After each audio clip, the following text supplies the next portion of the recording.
All right, hello everybody. Welcome to our presentation. My name is Andrew Gallacher. This is my colleague Adam Stone. Say hello, Adam. Hi, Andrew. My name's Adam Stone. Hi, nice Adam. to meet you. Nice to meet you too. Well, I hope you're excited and ready for a very fun presentation we have today. Due to the unfortunate circumstances of the ongoing pandemic, we've had to change this, what was supposed to be a workshop, into a pre-recorded presentation. So we're going to play with the format a little bit. So I'm going to represent the audience and pose some questions along the way as Adam goes through the details of the app that we were meant to show you all. And yeah, hopefully that will at least mimic to some degree what we were planning to do when we first applied to do this presentation live. Sounds like a good idea. How's that sound? That sounds good, Adam? All right. I like it. Great. All right. So, well, I guess I'm going to hand it over to you. Maybe you can start by explaining what these QR codes are. Okie dokie. Well, these are two QR codes to download a smartphone app that Andrew and I have been working on for the past couple of years. The name of the app is called Pro. It's a rather unfortunate name. It's kind of difficult to read because it's using the IPA, what do you call that, Hatsuon Kigo, you know, the notation for, anyway, Pro. It's kind of a play on the pronunciation aspect of this app. This app is for helping students practice their pronunciation of English words. So would you say it's title pending? Yeah, I think we'd like to have another look at the title of this app. Right. So doesn't roll off the tongue. Potential renaming in the future. Right. So I'm going to go ahead and assume that everybody's downloaded the app, yourself included, Andrew. Yes, I've got it right here. I've got it on my phone. I'm going to be going through it. If you haven't, rewind, stop, download, and catch up. Here we go. So you've opened the app. That's excellent. The first screen that you'll have is on the left of your TV screen right now, and it's a welcome screen. This is for it just tells you quickly what this app is, a quick introduction. You can choose which language, English or Japanese. And so sorry to interrupt there, Adam. So those gray things on the bottom, those are the buttons. Those would That's be correct. Okay. There's two buttons. There's a language button and a start button. Now, for first-time users who haven't used the app before, there's a little bit of a setting up kind of procedure, a tutorial kind of a mode that they need to go through, which happens when you press the start button. So those of you playing along at home, press the start button. The next screen you'll get is this screen here, which again, in English or Japanese, it just checks that you can hear the sound. There will be little videos in this app. And if you've got your phone on Mana mode or Bluetooth, you might not be able to hear it. What's up, Andrew? So if on the previous screen, when you chose the language, if you chose Japanese, it would be Japanese in this screen. Yep. Okay. So right from touching that button, choosing the language, everything there on out would be in that language. We're all in English mode. You can go back if you want to change it to the other language from this one. Okay, great. Okay. Well, the next screen is just getting a little bit of information about the user because this app actually collects a little bit of data from the users. It doesn't have to be their real name, but a username and some kind of student number that won't be visible to anybody else. It is a connected app, and we'd like to catch a little bit of data about the gender. There's male, female, and other, so you don't even have to say whether you're a boy or a girl, but this app gathers a little bit of data, including data about the device, the OS, information just to help with diagnosing any app issues or problems with the app. Andrew. So are these aspects that you're collecting, these data points, are they also potentially used for research purposes?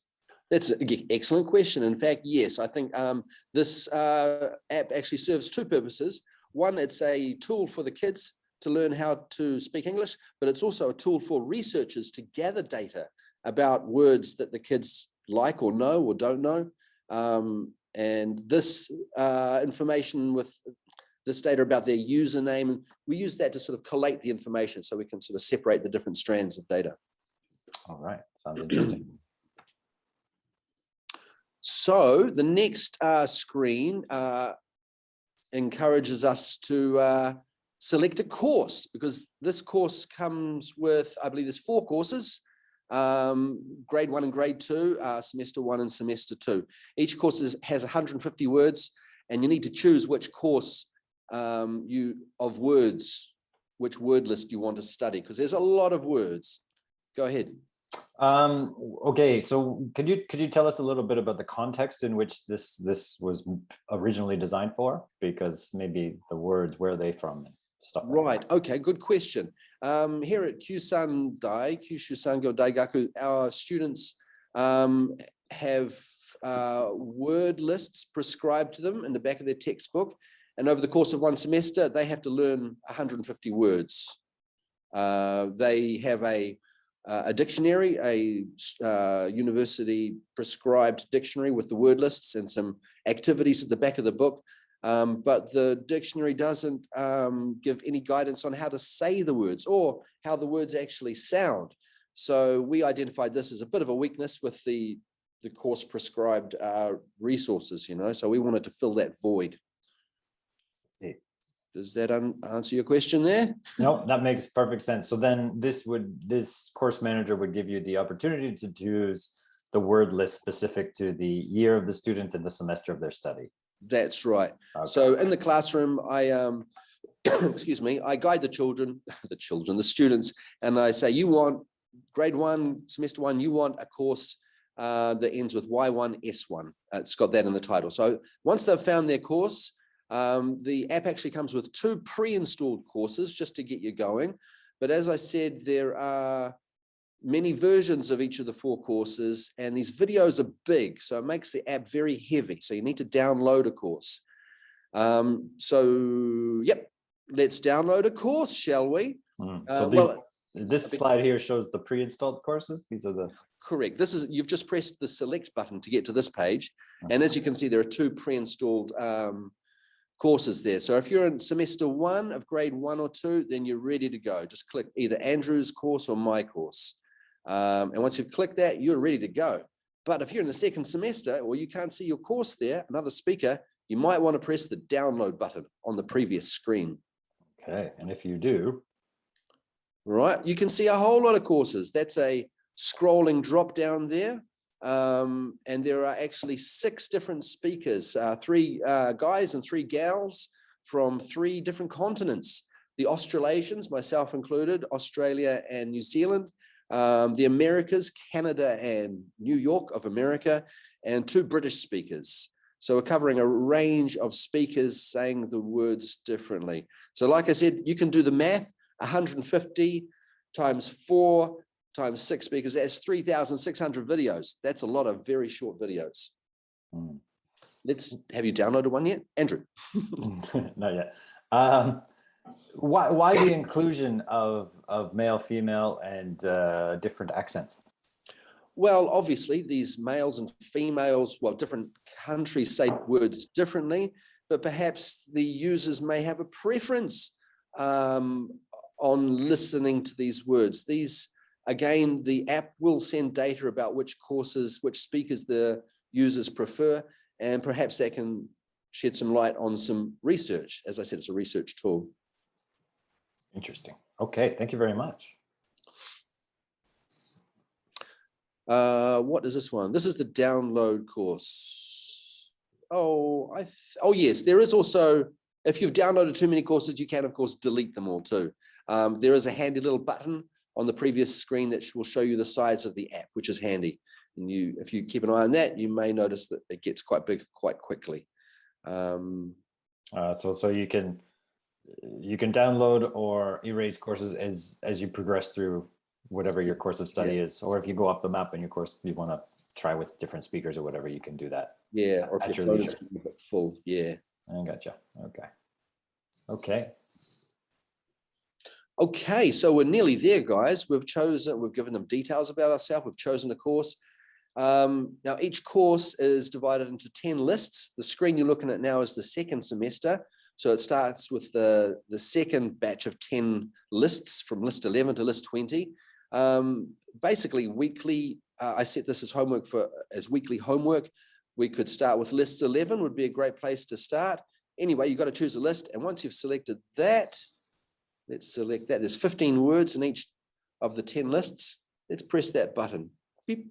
Cool. And now you are offered a range of 6 activities within this app.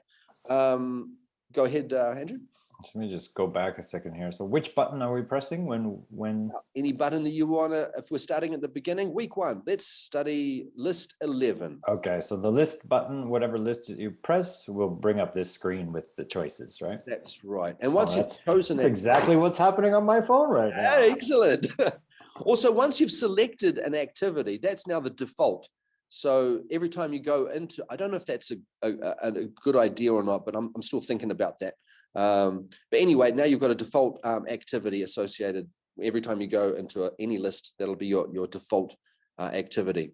Okay. It looks like you have a variety of activities there. So true, loosely defined activities or functions. Okay. I would like to introduce you to each of these if I can, Andrew. Okay, in more detail. So which button should I press first?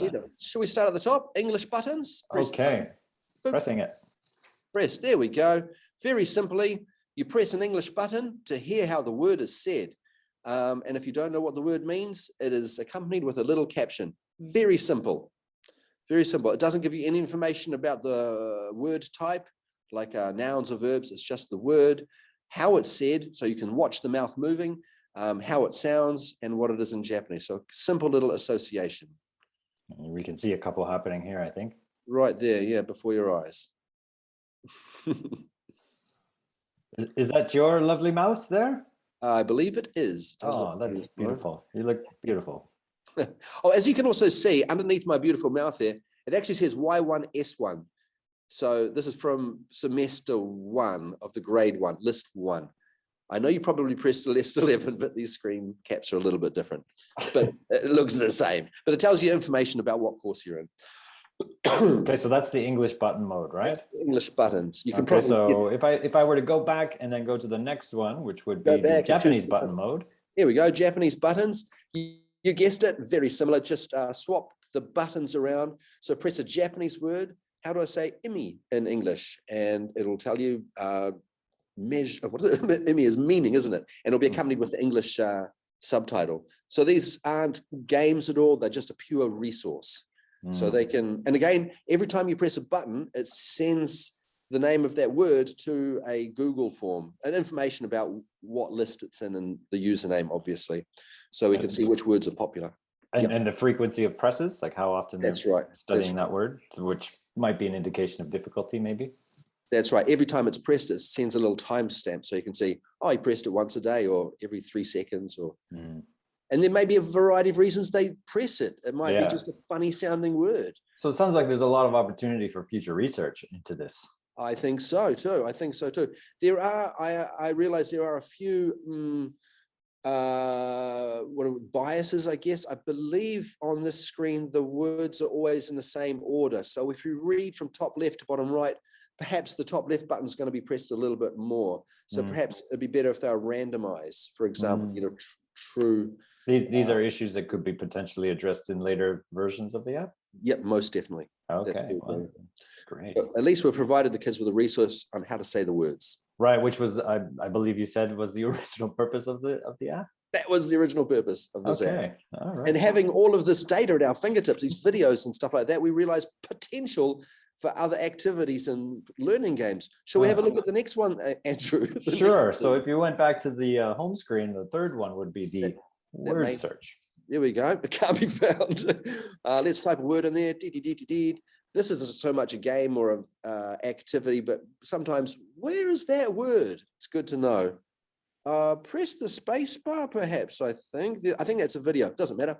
And this page, it is a video. There we go. And this page, I think there might be a bug in it at the moment, but the idea on this function is you can make lists of your own favorite words.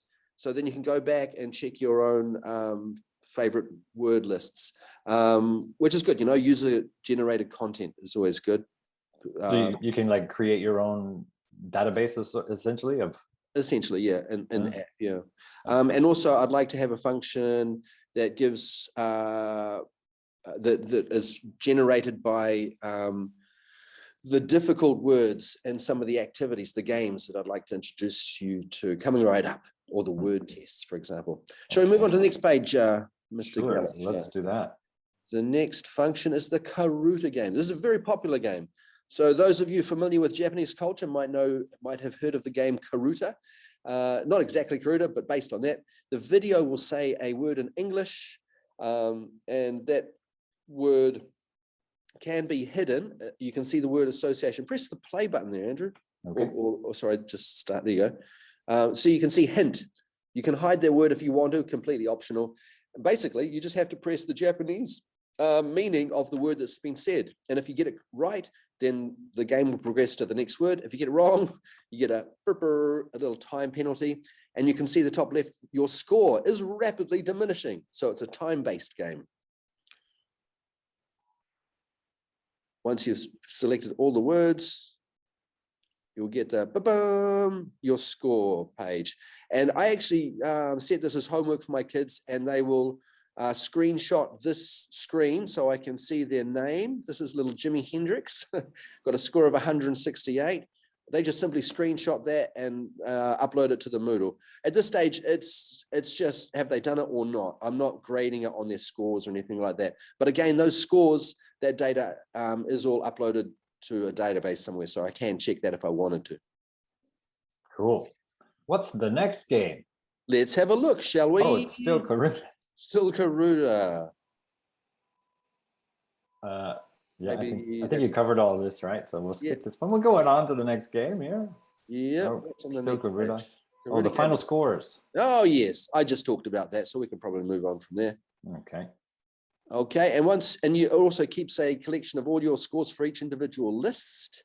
So you can go back and get a better score if you really want to do well. If this was set as, if you wanted to use this as some kind of a test where these scores actually meant something in terms of evaluation, you always have a chance to go back and do better, which I think is really important.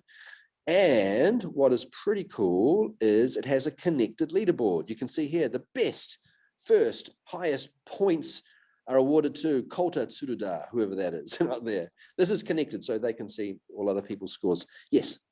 So how do these particular screens come up, or when in the app, in the usage?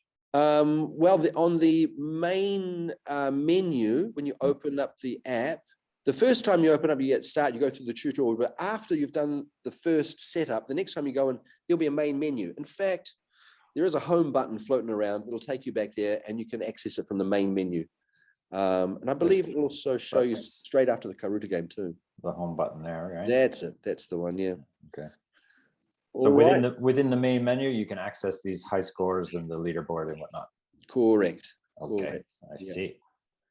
All right. Well, Karuta sounds fun. What's next? Well, let's press the button and find out. Karuta scores. Oh, Karuta I'm going backwards. the other way. The other way. Here we go. Alrighty. Sentence Trainer will help you get used to the sentences that they will encounter in the word test. It's very simple. Just click the button that you think is the most appropriate answer. And if you get it wrong, if you press the play button, it might show you. It shows you very quickly the Japanese of that sentence as a clue. This is a very new function or activity in the game. Do you want to just press play or the space bar on the keynote there? Is that a video? There we go. So just quickly, if you get it wrong, you'll get that little Japanese hint. Okay, if you get it right, you get an E there and moves on to the next word, the next sentence, okay? This is a very new function, so there's a lot of work to be done on that one. I'd like to move on to the, I don't know how we're doing for time, Andrew, are we okay? Yeah, well, we need to speed up a little bit, but. Rightio, let's move on to the next scene then. The word test. Now, I also set this as homework with my kids, with my students. This is based on a word test I had been doing live in the classroom. But before starting the test, an answer file is quickly prepared. There is one in the phone, but it gets updated, and you'll see why in a second. Once the word test has been prepared with the most recent answers, let's press the next, which will take us to the next scene. And the first 5, and then we'll start the test. And at the top, you can see their name and the course, the data up there, the word list and things like that. Now, the first 5 questions are me or somebody saying the word in English. You can see that in the video, and they must type the Japanese for that word. So if I said marry or married, then they could type in kekkon suru or kekkon shita or kekkon sareteru or kekkon shita. They could do in hiragana or romaji, English. And there's a variety of different answers. And therein lies a little bit of a problem with this app. So many, what's the word I'm looking for? Anticipated answers that could come up. So the students' answers are actually submitted to SQL database using a little bit of PHP. Sorry about the techie jargon there, but it's updated to an online database. So next time somebody does this and these words have been okayed, then next time they'll get the answer correct. Anyway, that's the first 5 questions. Simply write the Japanese for the English word in the video. The next 5 questions are read the Japanese, itami or something like that. And in the bottom, there's a text box, write in the English. Not so many possibilities for different answers there. Whoa, what are you doing? Sorry. So that's questions 6 to 10. Read the Japanese, write the English. Just the meaning pairs, right? Yeah, there are limitations. If you want to see that, press pause and read them down there. I don't know how we're doing for time. Yeah, we're going to move through this a little bit, but the idea is that this is a word test. That's right. And the last 5 questions are multi-choice, so no room for variety of answers. Right? So I was showing you the sentence trainer before. Ideally, that will be preparing them for this section of the test. And then they'll get their answer sheet. Correct answers are in green on the right, and the red ones are the boo-boos. And at the top and down the left are the students' answers that they entered. And at the top is a whole bunch of data about who they are, what course they're doing, what list, what time they started, how long the course took, their score, a bunch of information like that. Because my vision is that this could be done in the classroom. Teacher says, right, start now and finish now. And by checking the timestamps up here, it can minimize the chances of cheating. It's still not 100% cheat proof. I'm thinking perhaps QR codes might be a way to get around that. But at the moment, I think it's pretty solid. And again, I'm not actually grading the students on their scores here. I'm just hoping they get a good score. And if they do it. As of right now, but like with further adjustments, this could potentially be used for assessment purposes. To be taken seriously, yeah, it's like time-based, so there's no time to cheat. The longer you take, the more chances you have to cheat, so your score should go down. And if they've got to take it at the right time, or take the test at the right time of day, it's all up there in the details at the top of the screen. I guess with a certain amount of research of having done this with kids over time, you find out what the average time frame should be, give a little bit of leeway, and then you can grade it based on that kind of assessment. Exactly. And you can see down the bottom there, it also sends the students' answers to a database. So I can sort of quickly go through and again, for research, researchers can find out which tools are difficult. You can see down there, climb and crime, quite similar words. You can understand why that's a mistake, you know. Well, yeah, there's a whole bunch, there's a wealth of data that could be gone through down there, generated by this app. Okay. Shall we look at the admin page? Now, this page is not accessible to you, Andrew, or in fact, anybody, only me, or anyone with admin rights. They can go in there, and this accesses the PHP database, the SQL database that the kids' suggested answers to the test are sent. The suggested answers, new words are in yellow, and I can either okay that with the big green good button, or if I think that's an answer that's going to come up again, but I want to red flag that, that's a bad answer, and they'll get an instant boo-boo on that. Excuse me. Or if it's totally random, smash the keypad. I can delete that if I wanted to. It's quite powerful. You can search words. The copy button allows you to copy their suggested answer and paste it into your favorite Google Translate app to do your own research if you didn't know the word. Now, I think it's kind of an interesting point on this screen here. The word was poor, which was accompanied by no captions. All they had was to listen to that word poor, and they wrote mazushi, which means no money kind of poor, P-O-O-R, which sounds nearly pretty much identical to pour a cup of coffee, poor.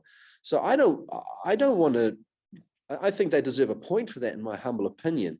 That's a whole can of worms. That wasn't on the word list, but I think they kind of deserve a point for that. Yeah, I think we as the educators of this particular content for our courses that shares a curriculum, have discussed this, and that like in our particular context, we believe that because it's a prescribed word list and they're supposed to know the words as written on that list, that it should be considered wrong. But if it's opened up to a broader category of users, then yeah, these issues have to be addressed somehow in the future. It's a call that needs to be made at some stage. What do you at home think about that? Write in the section. Question mark. Yeah.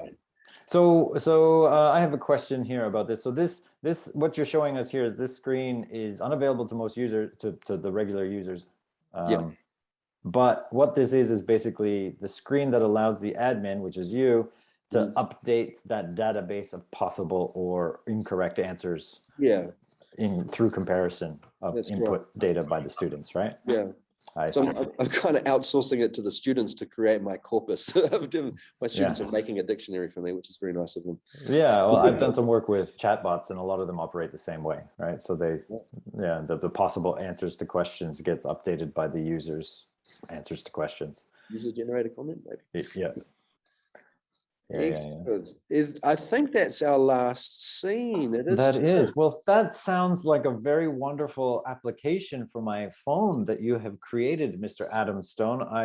Thank you, Andrew. But how's that internet? Here we go. Many possibilities coming to mind. My mind is awash with possibilities of its use, and I look forward to its future iterations. Yes. How can we reach you if we have questions? Oh, that's a good question. My internet connection is unstable. Yeah, we didn't think of that. You said, how can you reach me? Yes. You can email me. I can email you. How can I email you? Zoom's dropped out. The bell is going. Oh no, how can I email you? How can you email me? Thank you. My email address is adamstone711 at gmail.com. But if you can find me through the QR codes on the Google Play or through the iPhone App Store. Adam Stone, what did you say? 711 at Gmail. At Gmail. That's probably the best way to go. Thank you, Andrew. No worries. And mine is Andrew Gallacher 28 at gmail.com. So if if anybody wants to contact us, that is our emails, and you can send questions to there that we might not have addressed in this interesting but hopefully fun and informative presentation. Yeah, if there's any researchers out there who want to put their fingers into this this wealth of data that we've mined, please let us know, and be more than happy to work with you. All right. Well, thank you very much, Adam. And thank you for the viewers at home for your time. And again, we look forward to seeing your questions if you have any. I hope that you enjoyed the JALT conference this year, and maybe we'll see each other in the future. Excellent. Thank you, Andrew. Thank you, everybody. Bye-bye. See ya.